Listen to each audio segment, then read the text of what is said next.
ओम गम गणाधिपतये नमः। सूर्यं सुंदरलोकनाथममृतं वेदान्तसारं शिवं ज्ञानं ब्रह्ममयं सुरेशममलं लोकैकचित्तं स्वयं इंद्रादित्य नराधिपं सुरगुरुं त्रैलोक्यचूडामणिं ब्रह्म विष्णु शिवस्वरूप हृदयं वन्दे सदा भास्करम्।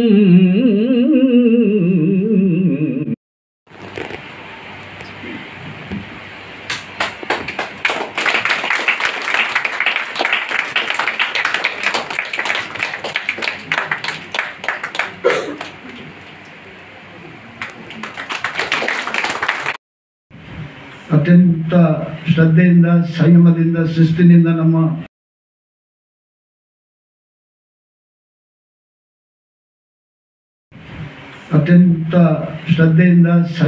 ಶಿಸ್ತಿನಿಂದ ನಮ್ಮ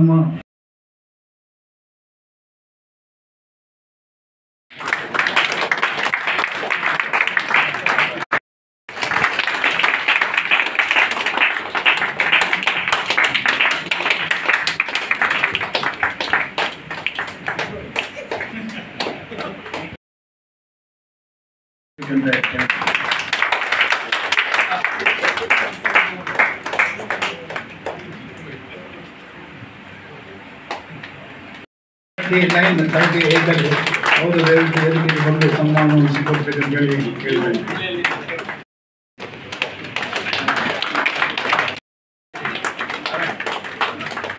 ಪರಿಸ್ಥಿತಿ ನೀವು ನೋಡಿದ್ದೀರಾ, ಪೆನ್ಷನ್ ಇಲ್ಲದವರಿಗೆ.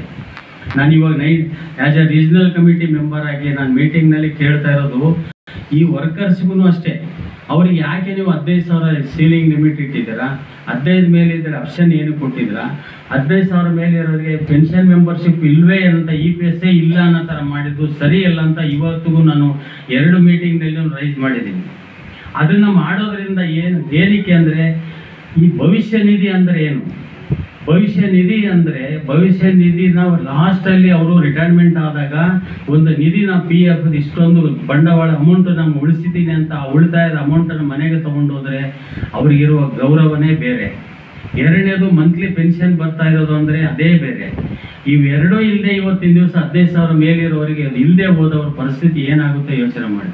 ನಾವು 40,000, 35,000, 45,000 ಪೆನ್ಷನ್ ತೊಗೊಂಡಿರೋರೇ ನಾವು ಧನ್ಯವಾದ ಅನ್ಬೋದು. ಅದೇ ಇವಾಗ ಬೇರೆ ವರ್ಕರ್ಸ್ಗಳು 95 ಪೆನ್ಷನರಿಗೆ ಪಾಪ ಅವರಿಗೆ ಇವಾಗ ಬರ್ತಾ ಇರೋದು 2,500-3,000 ಅದೂ ಇಲ್ದಂಗೆ ಮಾಡಿದ್ದಾರೆ. ಅದು ಇಲ್ಲದೇ ಇದ್ದರೆ ಮನೆಯಲ್ಲಿ ಅವ್ರಿಗೆ ಏನು ಮರ್ಯಾದೆ ಸಿಗುತ್ತೆ ಅಂತ ಯೋಚನೆ ಮಾಡಿ. ಮಕ್ಕಳಿರ್ಬೋದು, ಬೇರೆ ಜೊತೆಯಲ್ಲಿ ಇರ್ಬೋದು, ಫ್ಯಾಮ್ಲಿನೇ ಇರ್ಬೋದು, ಯಾರು ಕೇರೆ ಮಾಡಲ್ಲ. ಜಾಸ್ತಿ ಜನ ಹೊರಗಡೆ ಹೋಗಬೇಕು, ಇಲ್ಲ ಆಶ್ರಮ ಎಲ್ಲ ಸೇರಬೇಕು, ಇಲ್ಲ ಬಿಟ್ಟೇ ಹೋಗ್ಬಿಡ್ತಾರೆ ತಂದೆ ತಾಯಿ ಅಂತ ಪರಿಸ್ಥಿತಿ ಇವಾಗ ನಡೀತಾ ಇದೆ. ನಾನು ಅದಕ್ಕೆ ವಾದ ಮಾಡ್ತೀನಿ. ನಾನು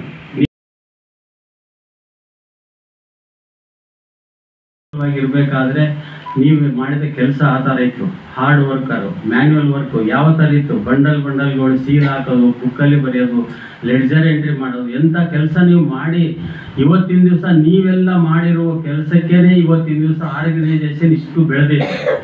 ಇಷ್ಟು ಜನಕ್ಕೆ ಅಪಾಯಿಂಟ್ಮೆಂಟ್ ಆಗಿದೆ, ಇಷ್ಟು ಜನಕ್ಕೆ ಪ್ರಮೋಷನ್ಸ್, ಪೋಸ್ಟ್ಗಳು ಕ್ರಿಯೇಟ್, ಆಫೀಸರ್ಗಳೇ ಬೆಳೀತಾ ಇದ್ದಾರೆ ಸ್ಟಾಫ್ಗಿಂತ. ಯಾಕಂದರೆ ಅಷ್ಟೊಂದು ಆ ಕೆಲಸ ಮಾಡಿ ಕೊಟ್ಟಿರೋದ್ರಿಂದ, ನಿಮ್ಮಂಥ ಹಾರ್ಡ್ ವರ್ಕ್ ಮಾಡಿ ಪಿಲ್ಲರ್ಸ್ ಇದ್ದಂಗೆ ನೀವು ಮಾಡಿರೋದ್ರಿಂದ ಇವತ್ತು ಆರ್ಗನೈಸೇಷನ್ ಇಷ್ಟು ಬೆಳೆದಿದೆ. ಅದೇ ರೀತಿ ಬೆಳೆದಿರೋರಾಗಿ ಮ್ಯಾನೇಜ್ಮೆಂಟ್ ಇರ್ಬೋದು, ಸ್ಟಾಫ್ ಇರೋರ್ಗು, ಸೀನಿಯರ್ಸು ಮತ್ತು ಪೆನ್ಷನರ್ ಅಂದರೆ ಒಂದು ಸ್ಪೆಷಲ್ ಗೌರವ ಸಿಗಬೇಕು ನಮಗೆ. ಯಾಕಂದರೆ ನಾವು ಮಾಡಿರೋದ್ರಿಂದ ನಿಮಗೆ ಕೆಲಸ ಸಿಕ್ಕಿದೆ, ನಮ್ಮಿಂದ ನಿಮಗೆ ಪ್ರಮೋಷನ್ ಸಿಕ್ಕಿದೆ ಅಂತ ಹೇಳೋಷ್ಟು ಗಡ್ಸು ನಮ್ಮ ಹತ್ರ ಇದೆ. ಸೊ ಅಷ್ಟೆಲ್ಲ ನಾವು ಮಾಡಿ ಇವತ್ತು ಬೆಳೆಸಿದ್ವಿ.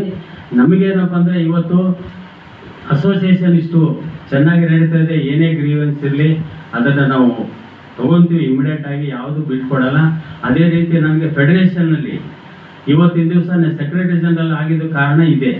ಕರ್ನಾಟಕದಲ್ಲಿ ಇಷ್ಟು ಚೆನ್ನಾಗಿ ನಡೀತಾ ಇರೋದ್ರಿಂದ ಮಾಡಬೇಕಂತ. ಆದರೆ ನಾನು ಅದು ತಗೋಬೇಕನ್ನಂತೂ ಹೋಗಿಲ್ಲ.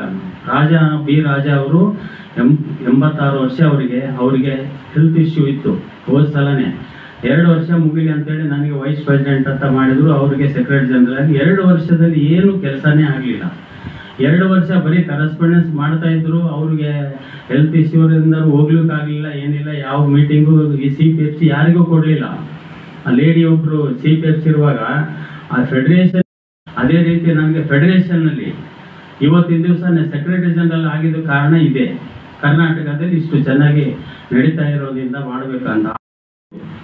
ACC ಹುಬ್ಬಳ್ಳಿ ಅವರು ಎಷ್ಟೊಂದು ಕೇರ್ಲೆಸ್ ಮಾಡ್ತಾ ಇದ್ದಾರೆ ನಮ್ಮ ಗ್ರೀವೆನ್ಸ್ಗಳಿಗೆ. ಅಂದರೆ ಅದೇ ನೀವು ಬೆಂಗಳೂರಲ್ಲಿ ACC ಮೇಡಮ್ ಇದ್ದರು, ಅನಿತಾ ದೀಕ್ಷಿತ್ ಅವರು ಎಷ್ಟು ಕೆಲಸಗಳು ಮಾಡಿಕೊಟ್ಟಿದ್ದಾರೆ. ಕ್ಯಾಶ್ಲೆಸ್ ಟ್ರೀಟ್ಮೆಂಟ್ ಅಂತ ಮಾಡಿರೋದಕ್ಕೆ 25,000 ರೂಪಾಯಿ FD ಇಲ್ಲ, DD ಇಲ್ಲ, 1 lakh ಅಮೌಂಟು ಬ್ಯಾಂಕ್ ಗ್ಯಾರಂಟಿನೂ ಕೇಳಲಿಲ್ಲ. ಇಲ್ಲದೇ 2-3 ಹಾಸ್ಪಿಟ್ಲ್ಗಳನ್ನು ಅವರು ಮಾಡಿದರು. ಶಂಕರ್ ಹಾಸ್ಪಿಟ್ಲು, ಜಯದೇವ್ ಹಾಸ್ಪಿಟ್ಲ್ ಎಲ್ಲ ಮಾಡಿಕೊಟ್ರು. ಅದಕ್ಕೆ ಬೇರೆ ಹಾಸ್ಪಿಟ್ಲ್ಗಳಿಗೆಲ್ಲ ನಾವು ಕಟ್ಟಿದ್ವಿ ಮುಂಚೆನೆ, ಅದನ್ನೇ ರಿನ್ಯೂವಲ್ ಮಾಡಿಸಿದ್ದಾರೆ. ಸೊ 7 ಹಾಸ್ಪಿಟ್ಲ್ ಆಗಿದೆ, ಇಲ್ಲಿ 4. ಬಟ್ ನಮಗೇನಾಗಿದೆ ಅಂದರೆ ಅವರು ಅಷ್ಟು ಬೋಲ್ಡ್ ಆಗಿ ಯಾವುದೇ ಗ್ರೀವೆನ್ಸ್ ತೊಗೊಂಡು ಹೋದರೆ ಆಗುತ್ತೆ. ಇನ್ನೊಂದು ಏನಪ್ಪ ಆಶ್ಚರ್ಯ ಅಂದರೆ ಮೆಡಿಕಲ್ ಬಿಲ್ಸು. ಮೆಡಿಕಲ್ ಬಿಲ್ಗಳು ಎಲ್ಲ ಪೆನ್ಷನರು ಮೆಡಿಕಲ್ ಬಿಲ್ ಹಾಕಿದರೆ ಕಮಿಷನರಲ್ಲೇ ಲೆವೆಲಲ್ಲೇ ಆಗೋಗುತ್ತೆ ಎಲ್ಲ ಕಡೆ. ಆದರೆ ಇಲ್ಲಿ ಹುಬ್ಬಳ್ಳಿ ಜೂನಲ್ಲಿ ಬಂದಿರೋ ಮೆಡಿಕಲ್ ಬಿಲ್ಸ್ನ ಸೆಂಟ್ರಲ್ ಆಫೀಸಿಗೆ ಫಾರ್ವರ್ಡ್ ಮಾಡ್ತಾ ಇದ್ದಾರೆ. ಅಲ್ಲಿ ಒಬ್ಬ ಕಿರೀಟಧಾರಿ ಒಬ್ಬರಿದ್ದಾರೆ, ಯಾರು ಗಣಪತಿ ವಿನಾಯಕ್ ಅಂತ. ಅವರು ಈ CPFC ACCಗೆ ಅಸಿಸ್ಟೆಂಟು. ಅವ್ರು ಏನು ಹೇಳಿದ್ರೆ ಅದಾಗೋದು. ಫೈಲ್ ಪುಟಪ್ ಮಾಡಿದ್ರೆ ಮೂವ್ ಆಗುತ್ತೆ, ಇಲ್ಲ ಅಂದರೆ ಅಲ್ಲೇ ಇರುತ್ತೆ. ಮಾಡು ಅಂತ ಹೇಳೋರೇ ಇಲ್ಲ ಅವರಿಗೆ. RC ಒಂದೇ ಹೇಳ್ತಾರೆ.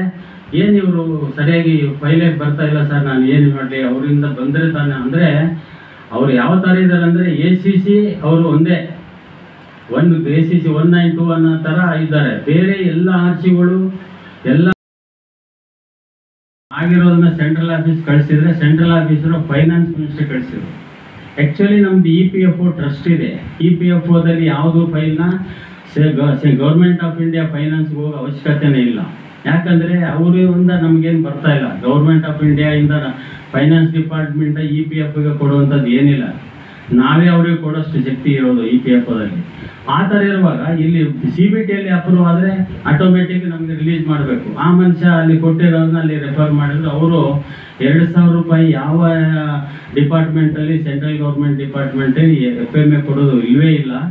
1,000 ರೂಪಾಯಿ ಮೇಲೆ ಮ್ಯಾಕ್ಸಿಮಮ್ ಇದೆ, ಅದ್ರ ಮೇಲೆ ಇಲ್ಲ. ಇದು 2,000 ಕೊಟ್ಟಿರೋದು ಜಾಸ್ತಿ ಇಲ್ಲ, ಅದು ಕೊಡೋಕ್ಕಾಗಲ್ಲ. ಇಲ್ಲಾಂದ್ರೆ ಇದನ್ನು ಕ್ಯಾನ್ಸಲ್ ಮಾಡಿ 1,000 ಮಾಡ್ತೀವಿ ಅಂತ ಹೇಳಿದಕ್ಕೆ ಸೈಲೆಂಟ್ ಆಗಿ ಅದೇ ನಡ್ಕೊಂಡು ಬಂತು ಇಷ್ಟು ವರ್ಷದಿಂದ. ಸೊ ಇವಾಗ ನಾವು ಅದನ್ನು ಡಿಮ್ಯಾಂಡ್ ಹಾಕಿದ್ವಿ 5,000. ಇವಾಗ ಎಲ್ಲ ರೈಸ್ ಆಗಿದೆ. ಔಟ್ ಪೇಷೆಂಟ್ ಅಂತ ಹೋದರೆ ಎಷ್ಟೊಂದು ಚಾರ್ಜ್ ಮಾಡ್ತಾರೆ. ಕನ್ಸಲ್ಟೆಂಟ್ ಫೀಸ್ ಆಗಂತೆ, ಆ ಲ್ಯಾಬ್ ಈ ಲ್ಯಾಬ್ ಅಂತ ಮಾಡ್ತಾರೆ. ಅದೇನು ನಮ್ಗೆ ಇನ್ಪೇಷೆಂಟ್ ಆದರೆ ಮಾತ್ರ ರಿಯಂಬರ್ಸ್ಮೆಂಟ್ ಇದೆ, ಅದು CGHS ರೇಟಲ್ಲಿ. ಅದಂತ ನಾವೆಲ್ಲ ರೀಸನ್ ಕೊಟ್ಟು ಅದನ್ನು ಮಾಡಬೇಕು. ಎರಡನೇದು, ಈ ಕೇರಳ ಮತ್ತು ವೆಸ್ಟ್ ಬೆಂಗಾಲಲ್ಲಿ ಪೆನ್ಷನ್ ರಿಟೈರ್ಡ್ ಆಗಿರೋರಿಗೆ ವೈಫ್ ಆ್ಯಂಡ್ ಹಸ್ಬೆಂಡ್ ಇಬ್ಬರಿಗೂ FMA ಕೊಡ್ತಾ ಇದ್ದಾರೆ 2,000. ಅದನ್ನು ನಮ್ಮ ಕ್ಯಾಟಲ್ಲಿ ಹೋದ್ರು, ಹೈಕೋರ್ಟ್ ಅವರಿಂದ ಆರ್ಡರ್ ಆಗಿದೆ. ಅದನ್ನೇ ರೆಫರ್ ಮಾಡಿಬಿಟ್ಟು ಕೇಳೋದಕ್ಕೆ ಅವರು ಇಲ್ಲ ನಿಮಗೂ ಕನ್ಸಿಡರ್ ಮಾಡ್ತೀವಿ, ಆಲ್ ಓವರ್ ಇಂಡಿಯಾ ಇಶ್ಯೂ ಅಂತ ಹೇಳಿದ್ರು. ಇದರಲ್ಲಿ ಏನಾಗುತ್ತೆ ಅಂದರೆ ಇಬ್ಬರಿಗೆ ಕೊಟ್ಟು ಅಂದರೆ ಆಟೋಮೆಟಿಕ್ ಅದು ಸರ್ವಿಸಲ್ಲಿರೋವ್ರಿಗೂ ಕೊಡಬೇಕಾಗುತ್ತೆ ಇಬ್ಬರಿಗೂ. ಆ ಥರ ಆಗಿದ್ರೆ ಆಲ್ ಓವರ್ ಇಂಡಿಯಾದಲ್ಲಿ ಜಾಸ್ತಿ ಆಗುತ್ತೆ ಅಂದ್ಬಿಟ್ಟು ಪೆಂಡಿಂಗ್ ಇದೆ. ಅದಕ್ಕೋಸ್ಕರ ನಾವು ಇದನ್ನು ಡಿಮ್ಯಾಂಡ್ ಹಾಕ್ಕೊಂಡಿದ್ದೀವಿ. ನಾವು FMA ಯಾವ ಥರ ಕೇರಳದಲ್ಲಿದೆ ಅದೇ ಥರ ಎಲ್ಲರೂ ಕೋರ್ಟಿಗೆ ಹೋಗ್ಬೇಕಂತ. ಒಂದು ವೇಳೆ ಅವರು ಆಗಲ್ಲ ಅಂದರೆ ಮಾತ್ರ ನಾವು ಕ್ಯಾಟಿಗೆ ಹೋಗ್ಬಿಟ್ಟು ಅದನ್ನು ಕೇಸ್ ಹಾಕ್ತೀವಿ. ಅದೊಂದು ಮಾತ್ರ ನಾವು ಹಾಕಬೇಕು. ಆಮೇಲೆ ಇನ್ನೊಂದು ನಮಗೆ ಎಷ್ಟು ಜಾಸ್ತಿ ಇಂಟ್ರೆಸ್ಟ್ ಎಷ್ಟು ತೊಗೊಳ್ತಾ ಇದ್ದಾರೆ ಅನ್ನೋದು ಪ್ರತಿಯೊಬ್ಬರಿಗೂ ಗೊತ್ತಿರಬೇಕು. ಆದರೆ ನಮ್ಮದು ಕರೆಕ್ಟಾಗಿ 10 years 8 monthsಗೆ ನಮ್ಮದು ಮುಗಿಯುತ್ತೆ. ನಮ್ದು ಏನು 15 ಎಷ್ಟು ಅಮೌಂಟ್ ಕೊಟ್ಟಿರ್ತಾರೆ ಕಮಿಟೇಸ್ 1/3 ಅಮೌಂಟು ಪೆನ್ಷನಲ್ಲಿ, ಅದನ್ನು ಲೆಕ್ಕ ಹಾಕಿದರೆ 10 years 8 monthsಗೆ ನಮ್ಮದು ಅಮೌಂಟು ಕ್ಲಿಯರ್ ಆಗಿ ಅದೇ ಅಮೌಂಟಿಗೆ ಮ್ಯಾಚ್ ಆಗುತ್ತೆ. ಅದರ ಮೇಲೆ ಇರೋದು ಇಂಟ್ರೆಸ್ಟು. ಆ ಇಂಟ್ರೆಸ್ಟ್ನ ಬಿಟ್ಕೊಡಿ, ನಮ್ಮ ಹತ್ರನೇ ಕೆಲಸ ಮಾಡಿ ಇಷ್ಟೆಲ್ಲ ಆದಮೇಲೂ ನೀವು ಇಂಟ್ರೆಸ್ಟ್ ನಮ್ಮಿಂದ ಕಲೆಕ್ಟ್ ಮಾಡೋದು ಸರಿ ಇಲ್ಲ, EPFOಯಿಂದ ಎಕ್ಸಾಮ್ಷನ್ ಕೊಡಿ ಅಂತೇಳಿ ನಾವು 2-3 ಕಡೆ ಕೋರ್ಟ್ ಕೇಸಲ್ಲಿ ಆಗಿದೆ. ಒಂದು ಕೇಸಲ್ಲಿ ಇಲ್ಲ ನೀವು ಅಗ್ರಿಮೆಂಟ್ ಪೆನ್ಷನ್ ಫೈಲಲ್ಲೇ ನೀವು ಸೈನ್ ಮಾಡಿ ಕೊಟ್ಟಿದ್ದೀರಾ, ಅದನ್ನು 15 ವರ್ಷ ಡಿಡಕ್ಟ್ ಒಪ್ಕೊಂಡಿದ್ದೀರಾ ಅಂತ ಒಂದು ಕಡೆ ಫೇಲ್ಯೂರ್ ಆಗಿದೆ ಚಂಡೀಗಢ ಕೋರ್ಟಲ್ಲಿ. ಸೊ ಅದರಿಂದ ನಾವು ಅದನ್ನು ಇವಾಗ ಅಲ್ಲಿ ಕೇಳ್ತೀವಿ. ಕೇಳಿ ಆಗಲಿಲ್ಲ ಅಂದರೆ ಅದನ್ನು ನಾವು ಫೆಡರೇಷನಿಂದ ಕೇಸ್ ಹಾಕ್ತೀವಿ. ಇದೊಂದು FML ಎರಡೂ ಸ್ಟೇಟಿಂದಲ್ಲ, ಇದು ಫೆಡರೇಷನ್ನಿಂದನೇ ಯಾಕಂದರೆ ಇದು ಆಲ್ ಇಂಡಿಯಾ ಇಶ್ಯೂ ಇದೆ. ಮೂರನೇದು ಇನ್ನೊಂದು ಏನಪ್ಪ ಅಂದರೆ ಇದು ಓವರ್ ಪೇಮೆಂಟ್ ಕೇಸ್ಗಳು ಭಾಳಷ್ಟು ಬರ್ತಾ ಇದೆ. Over payment actually administrative fault ಆಗಿದ್ದರೆ, ಸರ್ವಿಸ್ ಮ್ಯಾಟ್ರ್ ಇದ್ದರೆ ಸುಪ್ರೀಂ ಕೋರ್ಟಲ್ಲೇ ಹೇಳಿದೆ ರಿಕವರಿ ಮಾಡಬಾರ್ದು ಅಂತ. ಅದು ಅಲ್ಲದೆ 10, 15, 16 ವರ್ಷ ಆಗಿರೋರು ಸರ್ವಿಸ್ ರಿಟೈರ್ಡ್ ಆಗಿ ಇವಾಗಲೇ ಅವ್ರನ್ನ ಕರೆದು ಅವ್ರಿಗೆ ನೋಟಿಸ್ ಬರ್ತಾ ಇದೆ, ನಿಮ್ಮದು ಯಾವುದೋ ಕಾಲದಲ್ಲಿ ಓವರ್ ಪೇಮೆಂಟ್ ಆಗಿತ್ತು, ಅದನ್ನು ನೀವು ಕಟ್ಟಿ ಅಂತೇಳಿ ಮೈಸೂರಲ್ಲಿ 2-3 ಮತ್ತು ಬೆಂಗಳೂರೇ ಒಬ್ರಿಗೆ ಕೊಟ್ಟರು ನಮ್ಮಲ್ಲಿ. ಅದಕ್ಕೆ ನಾವು ರಿಪ್ಲೈ ಕೊಟ್ಟಿದ್ವಿ. ರಿಪ್ಲೈ ಏನಂದರೆ ಓವರ್ ಪೇಮೆಂಟ್ ಆಗಿದ್ದರೆ ಅದರದ್ದು ಪೇಪರ್ಸ್ ಸಬ್ಮಿಟ್ ಮಾಡಿ ಅಂತ ಕೊಡಿ, ನಮಗೆ ಪ್ರೊಡ್ಯೂಸ್ ಮಾಡಿ, ಅದನ್ನು ವೆರಿಫೈ ಮಾಡಿ ತಪ್ಪು ಆಗಿದ್ದರೆ ನಾವು ಕಟ್ಟಬೇಕಾದ್ರೆ ರೆಡಿ ಇದೀವಿ ಅನ್ನೋ ಥರ ನಾವು ಕಳಿಸಿದರೆ ಅವ್ರ ಹತ್ರ ಪೇಪರ್ಸೇ ಇಲ್ಲ. ಮತ್ತು ಓವರ್ ಪೇಮೆಂಟ್ ಅವ್ರು ಯಾವ ಥರ ಕಮಿಟಿ ಯಾವ ಥರ ರೆಕಮೆಂಡ್ ಮಾಡಿದ್ದಾರೆ ಅನ್ನೋದು ಕ್ವಶನ್. ಸೊ ಓವರ್ ಪೇಮೆಂಟ್ ಆಗಿದೆ ಅಂದರೆ ಅವ್ರು ಏನು ಮಾಡ್ತಾರಂದರೆ 24 ತೊಗೊತಾರೆ. ಆ್ಯನ್ಯುವಲ್ ಅಕೌಂಟ್ಸ್ ಆಗಿರೋದು ಹಳೆಯದು 24, ಅದರಲ್ಲಿ ಮೈನಸ್ ಬ್ಯಾಲೆನ್ಸ್ ಯಾವುದ್ಯಾವುದಿದೆ ಅದನ್ನು ತೊಗೊಳ್ಳೋದು ಹಾಕಿಬಿಡೋದು, ಓವರ್ ಪೇಮೆಂಟ್ ಇಷ್ಟಾಗಿದೆ ಇಷ್ಟು ಕಟ್ಟಿ ಅಂತ. ಆದರೆ ಅದು ಏನಕ್ಕಾಯಿತು ಮೈನಸ್ ಬ್ಯಾಲೆನ್ಸ್ ಅಂದರೆ, ಇವಾಗ ಸೆಟ್ಲ್ಮೆಂಟ್ ಟೈಮಲ್ಲಿ ಬ್ರೋಕನ್ ಪೀರಿಯಡ್ 3 ಕೊಟ್ಟಿರ್ತಾರೆ, ಆಮೇಲೆ ಇಯರ್ಲಿ 6 ಕೊಡ್ತಾರೆ. ಆ 3 ಕೊಟ್ಟಿರೋದು ಬ್ರೋಕನ್ ಪೀರಿಯಡಲ್ಲಿ ಜಾಸ್ತಿ ಇರುತ್ತೆ, 6 ಸಬ್ಮಿಟ್ ಮಾಡಿದಾಗ 3 ಜೊತೆ ಎನ್ಕ್ಲೋಸ್ ಮಾಡಿರುವಾಗ ಕಡಿಮೆ ಇರುತ್ತೆ ಕೆಲವು ಕೇಸಲ್ಲಿ. ಅಂಥ ಕೇಸು ಮೈನಸ್ ಬ್ಯಾಲೆನ್ಸ್ ಬಂದರೆ ಸಾಕು, ಇಮಿಡಿಯೇಟ್ ಆಗಿ ರಿಕವರಿಗೆ ಹಾಕಿರೋದು.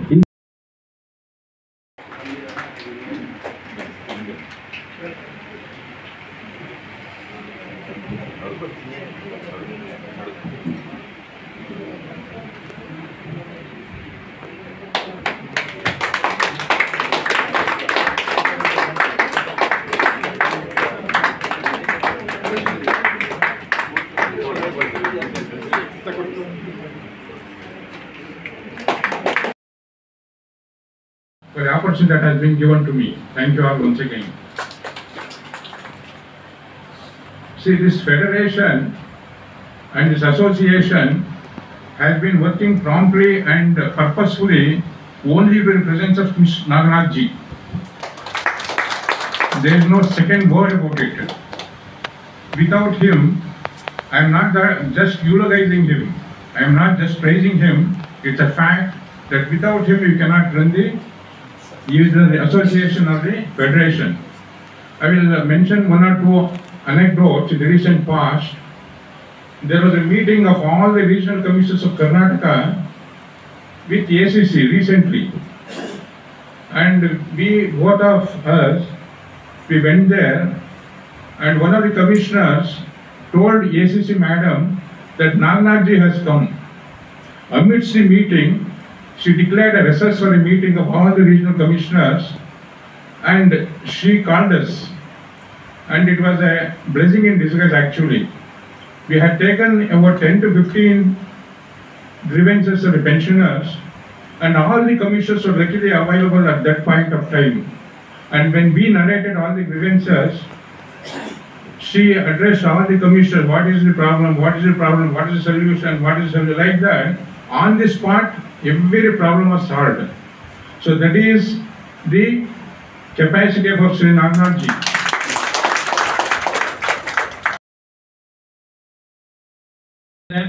ಅದು ನನ್ನ ಆತ್ಮೀಯ ಮಂಗಳೂರು ಸ್ನೇಹಿತರೆ, ನಿಮಗೆ ಗೊತ್ತಿರೋ ಹಾಗೆ ನನಗೂ ಮಂಗಳೂರಿಗೂ ತುಂಬ ಅವಿನಾಭಾವ ಸಂಬಂಧ ಅಂದರೆ ತಪ್ಪಾಗಲಾರದು. ಯಾಕೆಂದರೆ ನನ್ನ 40 ವರ್ಷಗಳ ಸರ್ವಿಸಲ್ಲಿ ಸುಮಾರು 10 ವರ್ಷಗಳ ಸರ್ವಿಸ್ ಅಂದರೆ 25% of my official career I spent in Bangalore, Udupi and Hassan, Chikmagalur, which comes under the Arva of Bangalore.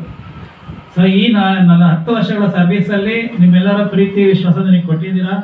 ನಾನು ಇಲ್ಲಿ 2 ಟರ್ಮ್ SS ಆಗಿ ಬಂದಿದ್ದೆ. Vice president of the pensioner association of federation, vice president of the K Ramesh G, ಹಾಗೂ ಇವತ್ತಿನ ನಮ್ಮ pensioner Mangaluru tiger ಆದ ನನ್ನ ಸ್ನೇಹಿತರಾದ ಶ್ರೀ ತಿಮ್ಮಪ್ಪ ಗೋಲಾರ್ಜಿ ಹಾಗೂ ದಿನೇಶ್ ಗೌಡ ಜಾಯಿಂಟ್ ಸೆಕ್ರೆಟರಿ ಮ್ಯಾಂಗ್ಳೂರ್, ಬೇರೆ ನಮ್ಮ ಪೆನ್ಷನರ್. ಆ್ಯಕ್ಚುಲಿ ನಾನು ನಿಮ್ಮ ಮಂಗಳೂರಿಗೆ ಬರಬೇಕಾದ್ರೆ ಭಾಳ ತುಂಬ ದೂರ ಆಗುತ್ತೆ. ಆದರೂ ಕೂಡ ನಾನು ಅವಾಗ ನಮ್ಮ ಕಾರ್ವೇಜಿಯವರು ಮಂಗಳೂರಿನಲ್ಲಿ ಜಾಯಿಂಟ್ ಮೀಟಿಂಗ್ ಮಾಡ್ತಾಯಿದ್ರು, ಅವಾಗ ಪ್ರಧಾನಲ್ಲಿ ನಾನು ಬಂದಿದ್ದೆ. ಆಮೇಲೆ ಮಿಸ್ಟರ್ ದಯಾನಂದ್ ಮಂಜಿ ಅವರು ರಿಟೈರ್ ಆಗಿದ್ದರು ಕೂಡ ಅವಾಗ ಕೂಡ ಒಂದು ಸಲ ಬಂದಿದ್ದೆ. ಇಲ್ಲಿಗೆ ಬರಬೇಕಾದ್ರೆ ಫಾರ್ ಅವೇ, ನಮಗೆ ಡೈರೆಕ್ಟ್ ಟ್ರೈನ್ ಬೇರೆ ಇಲ್ಲ, ನಾವು ಬೆಂಗಳೂರು ಬರಬೇಕು, ಬೆಂಗಳೂರಿಂದ ಮಂಗಳೂರು ಬರಬೇಕು, ಅಥವಾ ಹುಬ್ಳಿಯಿಂದ ಮಂಗಳೂರು ಬರಬೇಕಾಗತ್ತೆ. ಆದರೂ ಕೂಡ ನಮ್ಮ ಪೆನ್ಷನರ್ ಅಸೋಸಿಯೇಷನ್ ಅವರು ಲಾಸ್ಟ್ ಟೈಮ್ ಫಸ್ಟ್ ಇದರಲ್ಲಿ 23-25 ಆದಮೇಲೆ ಎಲೆಕ್ಷನ್ ಆದಮೇಲೆ ಫಸ್ಟ್ ಎಕ್ಸಿಕ್ಯೂಟಿವ್ ಮೀಟಿಂಗ್ ಬೆಂಗಳೂರಲ್ಲಿ ಕೂಡ ಇಟ್ಟಿದ್ರು. ಆ ಫಸ್ಟ್ ಎಕ್ಸಿಕ್ಯೂಟಿವ್ ಮೀಟಿಂಗ್ ಆದಮೇಲೆ ನೆಕ್ಸ್ಟ್ ಮೀಟಿಂಗಲ್ಲಿ ಬೇರೆ ಕಡೆ ಇಡಬೇಕಂತೇಳಿ ನಿರ್ಧಾರ ಮಾಡ್ತಾ ಇದ್ದರು. ನಿರ್ಧಾರದಲ್ಲಿ ಅದೇನಿತ್ತು, ನಮ್ಮ ಪ್ರೆಸಿಡೆಂಟ್ ಆದರು ವಿಜೇಂದ್ರಜಿ ಅವರು ಹೇಳಿದ್ರು, ನಿಮ್ಮ ಗುಲ್ಬರ್ಗಾದಲ್ಲಿ ಭಾಳ ದಿವಸ ಆಯಿತು, ನೀವು ಗುಲ್ಬರ್ಗಾದಲ್ಲಿ ಮಾಡ್ಬೇಕಂತ ಹೇಳಿದರು. ನಮ್ಮ ಗುಲ್ಬರ್ಗ ಭಾಳ ಸ್ಮಾಲ್ ಆಫೀಸು, ಎಲ್ಲರೂ ಭಾಳ ಜನ ಇದ್ದಾರೆ, ಪೆನ್ಷನರ್ ರಿಟೈರ್. ಎಕ್ಸಾಮಿನೇಷನ್ ತಗೊಂಡು ಪಾಸಾಗಿ ಮಂಗಳೂರಿಗೆ ಪೋಸ್ಟ್ ಮಾಡಿದ್ರು. ಮಂಗಳೂರಲ್ಲಿ ಬಿಸಿಲು ಅನ್ನೋದು ಬಿಟ್ಟರೆ ಬೇರೆ ಏನು ಪ್ರಾಬ್ಲಮ್ ಇರಲಿಲ್ಲ. ಮಾವನ ಮನೆ ಇತ್ತು, ಆದರೆ ತುಂಬ ದೂರ ಇತ್ತು. ಹಾಗಾಗಿ ದೂರದಿಂದ ಪ್ರಯಾಣ ಮಾಡೋಕ್ಕಾಗಲ್ಲ ಅಂತ ಇಲ್ಲಿ ಒಂದು ಹೋಟೆಲ್ ಮಾಡ್ಕೊಂಡಿದ್ದೆ. ನಮ್ಮ ಫ್ರೆಂಡ್ ಒಬ್ಬರು ಶಿವಪ್ಪ ಅಂತಿದ್ರು, ಅವರು ಮಂಗಳೂರಲ್ಲಿ ವರ್ಕ್ ಮಾಡಿದ್ದಾರೆ. 2 ತಿಂಗಳಿಗೆ ತೀರ್ಕೊಂಡ್ರು ಪಾಪ ಆಸ್ಪತ್ರೆಯಲ್ಲಿ. ಅವರು ನಾವು ತುಳು ಕಲಿಬೇಕು ಅಂತ ಪ್ರಯತ್ನ ಪಡ್ತೀವಿ, ತುಳು ಭಾಷೆ ಕಲಿಬೇಕು, ಇಲ್ಲಾಂದ್ರೆ ಲೋಕಲ್ನಲ್ಲಿ ಸಕ್ಸಸ್ ಆಗೋದಿಲ್ಲ. ಅದು ಇಲ್ಲಿನ ಕನ್ನಡ ನಮ್ಮ ಕನ್ನಡ ಥರ ಅಲ್ಲ, ಭಯಂಕರ ಕನ್ನಡ ಇಲ್ಲಿದ್ದು. ನಮ್ದು ಕನ್ನಡನೇ ಬೇರೆ, ಮಂಗಳೂರು ಕನ್ನಡವೇ ಬೇರೆ. ಹಾಗೆ ಕೊನೆ ಪಕ್ಷ ತುಳುಗಾರ ಕಲ್ತ್ಬಿಡೋಣ ಅಂತೇಳಿ ನಾನು ಮತ್ತೆ ಶಿವಪ್ಪ ಟ್ರೈ ಮಾಡಿ. 5 ಜನದಲ್ಲಿ 7 ಜನ ನಾವೇ ಇದ್ವಿ ಕಮಿಟಿ ಮೆಂಬರ್ಸ್. ಇನ್ನು ಉಳಿದ 7 ಜನ ಮೆಂಬರ್ಸ್ ಆಗಿದ್ರು. ಹೆಗ್ಡೆ ಅವರು ಆಕಸ್ಮಿಕವಾಗಿ ತೀರ್ಕೊಂಡ್ಬಿಟ್ರು. ಅವ್ರು ತೀರ್ಕೊಂಡಾಗ ನನಗೆ ಆ ಜವಾಬ್ದಾರಿ ಕೊಟ್ಟರು, ಸೆಕ್ರೆಟರಿಗೆ, ಪೆನ್ಷನ್ ಅಸೋಸಿಯೇಷನ್ ಜನರಲ್ ಸೆಕ್ರೆಟರಿಗೆ ನಾನು ಅದೇ. ಆಗ ನಮ್ಮ ಕೈಯಲ್ಲಿ ಇದ್ದಿದ್ದು ಕೇವಲ 340 ರೂಪಾಯಿ ಅವ್ರು ಹ್ಯಾಂಡ್ ಓವರ್ ಮಾಡಿದ್ದು. ಈಗ ನೋಡಿದ್ರೆ ಅವ್ರು ಇದ್ದಿದ್ರೆ ಬಹಳ ಸಂತೋಷ ಪಟ್ಟಿರೋರು. ಇಷ್ಟು ವಿಶಾಲವಾಗಿ ನಮ್ಮ ನಾಗನಾಥ್ ಅವರು ಮತ್ತೆ ಬೇರೆಯವರು ಇನ್ನೆಲ್ಲ ಸಹಕಾರದಿಂದ ಒಂದು ಬೃಹದಾಕಾರವಾಗಿ ಮರದಂತೆ ಬೆಳೆದಿದೆ. ಈಗ ಸುಮಾರು 800 ಜನ ಸದಸ್ಯತ್ವ ಇದೆ ಒಟ್ಟು. ಬೇಕಾದಷ್ಟು ಫಂಡ್ಸ್ ಇದೆ. ಚೆನ್ನಾಗಿ ಮೀಟಿಂಗ್ ಆಲ್ ಓವರ್ ಇಂಡಿಯಾ ನಮ್ಮ ಅಸೋಸಿಯೇಷನ್ ಬಗ್ಗೆ ಫಸ್ಟ್ ಅಂತ ಅಪ್ರಿಸಿಯೇಷನ್ ಬಂದಿದೆ. ಕರ್ನಾಟಕದಲ್ಲಿ ಅಸೋಸಿಯೇಷನ್ ಸಿಸ್ಟಮ್ಯಾಟಿಕ್ ಆಗಿ ವ್ಯವಸ್ಥಿತವಾಗಿ ಫಂಕ್ಷನ್ ಮಾಡ್ತಾ ಇರೋದ್ರಿಂದ ಕರ್ನಾಟಕ ಮಾತ್ರ ಇಡೀ ದೇಶದಲ್ಲಿ. ಮತ್ತೆ ಈಗಾಗಲೇ ಹೋದ ಏಪ್ರಿಲ್ಗೆ 25 ವರ್ಷ ತುಂಬಿದೆ ನಮ್ಮ ಅಸೋಸಿಯೇಷನ್ಗೆ. ಈಗಾಗಲೇ 25 ವರ್ಷ ಆಗಿದೆ. ಅದು 25 ವರ್ಷದ ಏನಾದ್ರು ಸೆಲೆಬ್ರೇಷನ್ ಮಾಡಬೇಕಾಗಿತ್ತು, ಕಾರಣಾಂತರಗಳಿಂದ ಮಾಡೋಕ್ಕಾಗಲಿಲ್ಲ. ಖಂಡಿತ ಮುಂದೆ ಅದ್ರದ್ದು ಸೆಲೆಬ್ರೇಷನ್ ಯಾವ್ದಾದ್ರು ರೀತಿ ಮಾಡ್ತೀವಿ ಅಂತ ಒಂದು ಭರವಸೆ ಕೊಡ್ತೀನಿ. ಇವರೆಲ್ಲ ಇದ್ದಾರೆ ಸಪೋರ್ಟ್ ಮಾಡೋದಕ್ಕೆ. ಮಾಡಬೇಕು, ಅದನ್ನ ಲ್ಯಾಂಡ್ ಮಾರ್ಕ್, ಅದನ್ನು ತಪ್ಪಿಸಬಾರ್ದು. ಯಾಕಂದ್ರೆ 25 ವರ್ಷ ಅಸೋಸಿಯೇಷನ್ ಈ ತರ ಒಂದು ವ್ಯವಸ್ಥಿತವಾದ ರೀತಿಯಲ್ಲಿ ನಡ್ಕೊಂಡು ಬರ್ತಾ ಇರೋ ಸಾಮಾನ್ಯ ಸಂಗತಿ ಅಲ್ಲ. ಸೊ ಅಸೋಸಿಯೇಷನ್ ಅಂತ ವಿಷಯ ಬಂದಾಗ ಎಲ್ಲ ಪ್ರಾಬ್ಲಮ್ಸ್ಗಳು ಆಟೋಮೆಟಿಕ್ ಆಗಿ ಸಾಲ್ವ್ ಆಗ್ತಾ ಇದೆ. ಆಗಿಂದಾಗೆ ನಮ್ಮ ಸೆಕ್ರೆಟರಿ ಜನರಲ್ ಅವರು, ಕಮಿಷನರ್ನ, ACC ರೆಗ್ಯುಲರ್ ಆಗಿ ಮೀಟ್ ಮಾಡ್ತಾರೆ. ಯಾವುದೇ ಒಂದು ಗ್ರೀವೆನ್ಸಸ್ ಬಂದಿದ ತಕ್ಷಣನೇ ಅದನ್ನ ತಕ್ಷಣ ಅಟೆಂಡ್ ಮಾಡ್ತಾರೆ. ಫಾರ್ಚುನೇಟ್ಲಿ ಆರ್ ಅನ್ಫಾರ್ಚುನೇಟ್ಲಿ ನಾನು ಅವ್ರ ಜೊತೆ ಹೋಗಕ್ಕೆ ಆಗ್ತಾ ಇಲ್ಲ. ಪ್ರೆಸಿಡೆಂಟ್ ಮಾಡಿ ಕೂರಿಸಿದ್ದಾರೆ, ನಾನು ಪ್ರೆಸಿಡೆಂಟ್ ಆಗಿದ್ದೇನೆ, ಗೈಡೆನ್ಸ್ ಕೊಡ್ತೇನೆ, ಅಡ್ವೈಸ್ ಮಾಡ್ತೇನೆ. ಮತ್ತು ಕೆ ರಮೇಶ್ ಅಂತೂ ಅವರು ಪ್ರತಿಯೊಂದು ಕರೆಸ್ಪಾಂಡೆಂಟ್ ಅವರು ಜವಾಬ್ದಾರಿ ತಗೊಂಡ್ಬಿಟ್ಟಿದ್ದಾರೆ. ಅವರೊಂದು ರೈಟ್ ಹ್ಯಾಂಡ್ ಇದ್ದ ಹಾಗೆ ನಮ್ಮ ಸಂಘಕ್ಕೆ. ಇನ್ನು ಮಂಗಳೂರು ವಿಷಯ ಹೇಳೋದೇ ಬೇಡ. ಜನ ಭಯಂಕರ ಜನ, ಕೆಲಸ ನಮ್ಮಲ್ಲಿ ಮಕ್ಕಳ ಜೊತೆ ಇರಲ್ಲ ಅನ್ನೋ ಮುಂದೆ ಕೂರ್ಗು. ಅದು ಬಿಟ್ಟರೆ ಬೇರೆ ಯಾವ ರೀತಿಯಲ್ಲೂ ತೊಂದರೆ ಇಲ್ಲ. ಮೆಡಿಕಲ್ ರೀಇಂಬರ್ಸ್ಮೆಂಟ್ ಬರುತ್ತೆ, ಟ್ರೀಟ್ಮೆಂಟ್ ಸಿಗುತ್ತೆ. ಅದು ಯಾವುದೇ ಪ್ರಾಬ್ಲಮ್ ಇದ್ರು ನೋಡ್ಕೊಳ್ಳೋಕೆ ಅಸೋಸಿಯೇಷನ್ ಜನಗಳು ಹತ್ರಕ್ಕೆ ಬರ್ತಾರೆ ಕಾಲ್ ಮಾಡಿದ್ರೆ. ಇಷ್ಟೆಲ್ಲ ಸೌಲಭ್ಯ ನಮ್ಗೆ ಕೊಟ್ಟಿರೋದು ನಮ್ಮ ಆರ್ಗನೈಸೇಷನ್ಗೆ ಧನ್ಯವಾದಗಳನ್ನ ಅರ್ಪಿಸ್ತಾ, ನೀವು ನನಗೆ 2 ಮಾತಾಡೋಕ್ಕೆ ಅವಕಾಶ ಕೊಟ್ಟಿದ್ದಕ್ಕೆ ಎಲ್ರಿಗೂ ನಮಸ್ಕಾರ ಹೇಳ್ತಾ ನಾನು ಮಾತು ಮುಗಿಸ್ತೀನಿ. ಯಾಕಂದ್ರೆ ಬೇರೆ ಎಲ್ಲ ಹೇಳ್ಬಿಟ್ಟಿದ್ದಾರೆ, ಮತ್ತೇನು ಬಂದಿಲ್ಲ. ಧನ್ಯವಾದಗಳು. ಕೆಲವು ಸಲ ದಿನೇಶ್ ಗೌಡ್ಗೆ ಅಡ್ವೈಸ್ ಮಾಡ್ತಾ ಇದ್ದೆ, ಇಲ್ಲೇ ಮುಂದೆ ಮಾಡುವ, ಇಲ್ಲಿ ಗುಲ್ಬರ್ಗದಲ್ಲಿ, ಬ್ಯಾಂಗ್ಳೂರಿನಲ್ಲಿ, ಹುಬ್ಬಳ್ಳಿಯಲ್ಲಿ ಆಯಿತು. ನಾವು ಯಾವತ್ತೂ ಇದು ಹಿಂದೆ ಬಿಡಲಿಲ್ಲ. ಫೆಡರೇಷನ್ ಯೂನಿಯನ್ನಲ್ಲಿರುವಾಗ ಫೆಡರೇಷನ್ ಮೀಟಿಂಗ್ ಕೂಡ ಇಲ್ಲಿ ನಾವು ಮಾಡಿದ್ವಿ. ಆದ್ದರಿಂದ ಈ ಕಾರ್ಯಕಾರಿ ಸಮಿತಿಯ ಸಭೆಯಲ್ಲಿ ಯಾಕೆ ಮಾಡಬಾರ್ದು, ಮಾಡುವ. ಎಲ್ಲರೂ ಒಮ್ಮೆ ಮುಖತಃ ಅವರನ್ನು ಭೇಟಿಯಾಗಿ ಅವರ ಹತ್ರ ಮಾತಾಡಿ ನಮ್ಮ ಹಳೆಯ ನೆನಪುಗಳನ್ನು ಮರುಕಳಿಸಿ ಅವರಿಂದ ಸಂತೋಷವನ್ನು ಪಡೆಯೋಣ ಅಂತೇಳಿ ನಾನು ಹೇಳಿದ್ದೆ. ಅದರಂತೆ ದಿನೇಶ್ ಗೌಡ ಲಾಸ್ಟ್ ಒಂದು 5-6 ತಿಂಗಳ ಹಿಂದೆ ಒಮ್ಮೆ ಕಮಿಟಿ ಮೀಟಿಂಗ್ ಮಾಡಬೇಕಂತ ಹೇಳಿದರು. ಅದು ಆಗಲಿಲ್ಲ. ಒಮ್ಮೆ ವಾಟ್ಸಪ್ನಲ್ಲೆಲ್ಲ ಹಾಕಿದರು. ಅದರ ನಂತರ ಅದು ಪೋಸ್ಟ್ಪೋನ್ ಆಯಿತು. ಮೊನ್ನೆ ಹೇಳಿದ್ರು ಇಲ್ಲಿಗೆ ನಾವು ಮಂಗಳೂರಿನಲ್ಲಿ ಮಾಡ್ತಾ ಇದ್ದೀವಿ. ತುಂಬ ಸಂತೋಷ ಆಯಿತು. ಯಾಕಂದರೆ ಇಲ್ಲಿ ದೊಡ್ಡ ದೊಡ್ಡ ಲೀಡರ್ಸ್ ಇದ್ದಾರೆ. ಇಲ್ಲಿ ಕರ್ನಾಟಕದಿಂದ ಅಖಿಲ ಭಾರತ ಮಟ್ಟಕ್ಕೆ ಏರಿದವರು ಮೊದಲು ನಮ್ಮ ರಾಮ್ ಕಾರ್ಯ ಜನರಲ್ ಸೆಕ್ರೆಟರಿ ಆಗಿ, ಆನಂತರ ಈಗ ಎರಡನೇವರು ನಮ್ಮ ನಾಗನಾಥ್. ಇರಲಿ, ತುಂಬ ಸಂತೋಷವಾಗ್ತಾ ಇದೆ. ಈ ಅಖಿಲ ಭಾರತ ಮಟ್ಟದಲ್ಲಿ ಕೆಲಸ ಮಾಡ್ತಾ ಇದ್ದಾರೆ, ಒಳ್ಳೆ ರೀತಿಯಲ್ಲಿ ಕೆಲಸ ಮಾಡ್ತಾ ಇದ್ದಾರೆ. ಈ ಕೆಲಸ ಮಾಡಬೇಕಾದ್ರೆ ಅವರಿಗೆ ಪಾಪ ತನ್ನ ಸಂಸಾರದ ಯಾವುದು ಸಂಬಂಧಗಳು ಬಿಟ್ಟು ಓಡ್ತಾ ಇದ್ದಾರೆ ಪಾಪ, ಡೆಲ್ಲಿಗೆ ಅಲ್ಲಿಗೆ ಇಲ್ಲಿಗೆ ಅಂತೇಳಿ. ನಾವಾದರೂ ನಮ್ಮ ಮೊಮ್ಮಕ್ಕಳು ಮರಿಮಕ್ಕಳೊಟ್ಟಿಗೆ ಆಟ ಆಡ್ತಾ ಇರ್ತೀವಿ, ಆದರೆ ಅವರಿಗೆ ಆ ಭಾಗ್ಯ ಇಲ್ಲ. ಅವರು ಎಲ್ಲ ಕಡೆ ಹೊಡೆದು ಕೇವಲ ಈ ಪ್ರಾವಿಡೆಂಟ್ ಫಂಡ್ ಪೆನ್ಷನರ್ ಅಸೋಸಿಯೇಷನ್ ಅಲ್ಲ, HMS ಮತ್ತು ಇನ್ನೂ ಅನೇಕ ಸಂಘಟನೆಗಳಿವೆ, ಅದರಲ್ಲಿ ಕೂಡ ಅವರು ಕಾರ್ಯಕಾರಿ ಸಮಿತಿ ಸದಸ್ಯರಾಗಿ ಕೆಲಸ ಮಾಡ್ತಾ ಇದ್ದಾರೆ, ನಾಯಕರಾಗಿ ಕೆಲಸ ಮಾಡ್ತಾ ಇದ್ದಾರೆ. ನಾವಲ್ಲಿ ವಾಟ್ಸಪ್ನಲ್ಲಿ ನೋಡ್ತಾ ಇದ್ದೇವೆ, ಪೇಪರ್ನಲ್ಲಿ ನೋಡ್ತಾ ಇದ್ದೇವೆ. ಇಂಥ ನಮಗೆ ಲೀಡರ್ಸ್ ಸಿಕ್ಕಿದ್ದು ನಮ್ಮ ಪುಣ್ಯ ಅಂತೇಳಿ ನಾವು ತಿಳ್ಕೊಳ್ತೇವೆ.